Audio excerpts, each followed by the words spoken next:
All right, how's everybody doing? It's the Phantom Niner. Right now, I don't have any, how would you say, any any verbiage or name tag on my mask. It's sort of just, wanted to jump on here really to talk about Christian McCaffrey, the running back. Legendary piece for us, has been really vital the last, since coming to us in the last few years. The one thing I wanted to bring up is kind of my expectations for Christian, just as a whole and in general. The reality is Christian is a phenomenal player when he's healthy. But the fact is, sometimes, he hasn't been healthy a good amount of time in the last few, months, the last couple seasons. The biggest, factor, one of the biggest factors in the Super Bowl is, Christian wasn't even all that healthy when he was playing. And then last year, he only played a limited amount of games. And so for us to sit here and think Christian McCaffrey is going to go ahead and just dominate like he has done in the past, that's already a big ask for the age that Christian is, and the type of player that he has, now become, just because he's a running back. The position gets old faster, right? And running backs also take on more workload. They get more hit. They take more damage to the body. That's just the reality. So, when I have really a understanding of what my expectation is for Christian, I would love it if he was able to become the player that he was in, 2022, 2023, just dominating, just gashing through lines, rushing for, a ton of yards and just being the dominant overall player. But the reality is, I think the expectation should be to temper our expectations on what Christian is going to be able to do for us even this year. And the reality is, recently there's been a lot of discussion about him not practicing. Is he going to be good for, the Seahawks? Then Christian comes out and says, I took myself out of practice and then I'll be able to, go ahead and play.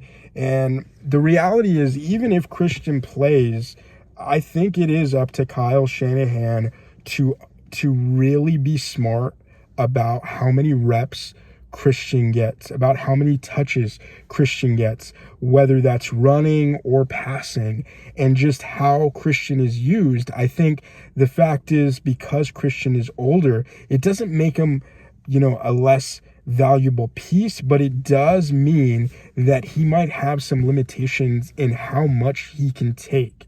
He's not 25 anymore. He's not in that age where he could, go and take on a lot and then still come out through the other side without significant injuries. The fact is, football is a really big contact sport. And so because of that, we're going to just encounter things that happen where, injuries take place, and those injuries can make huge setbacks if you're not mindful for how many touches you're giving a certain player. And I think Kyle, he loves Christian because Christian is so dynamic. He's able to do multiple things. He's able to run. He's able to, pass catch. And because of that, Christian has become a really big piece and centerfold of the offense since he came, in on that, 22 season, right? So the fact is, I think we're going to have to temper expectations with Christian. And even if he's able to play like against the Seahawks, again, I think Kyle needs to be smart in how he utilizes Christian, and understanding that that's why we got the running back from, Washington, right? That's why we got Brian Robinson Jr., because Christian needed a reliable number two or running back number two. Or, the fact is, Brian Robinson Jr. is a starting level caliber running back. So he should be able to take a lot of the runs, and that should alleviate the pressure off of Christian. The fact is, I like what Detroit has done the last couple years. Just allowing to have a two-back system that allows them both hand in hand are able to, go through and get tons of yards and be dominant, and, having two really good backs to be able to be really strong and dominant throughout their time. So I think there is something to be said about taking a page out of their book and understanding of what we can do. But yeah, I just wanted to jump on, kind of give my reaction to what I think, should be done, and just tempering our expectations around Christian. Like, I love Christian McCaffrey as a player. He's great. Love to see him be dynamic and be really good at the game of football. But at the same time, we need to temper our expectations and understand that right now this team as a whole is changing, right? Some players are aging, they're getting older, and new players are coming in, and it's time to see what the new guys have and if they can step up and take that next leap. Like I said, this year, my expectations are pretty much, can we get into the playoffs? And then let's see what happens, right? But ultimately, can we get into the playoffs? And then let's see how, Brandon Ayuk looks once he gets back week 6. Week 6, week 7, I think that's the timeline that he's set to return.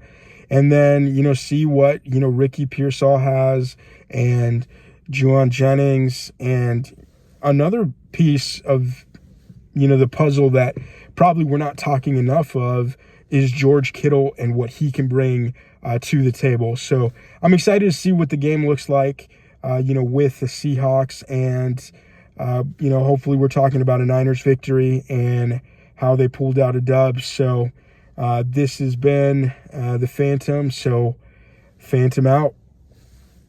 Phantom out.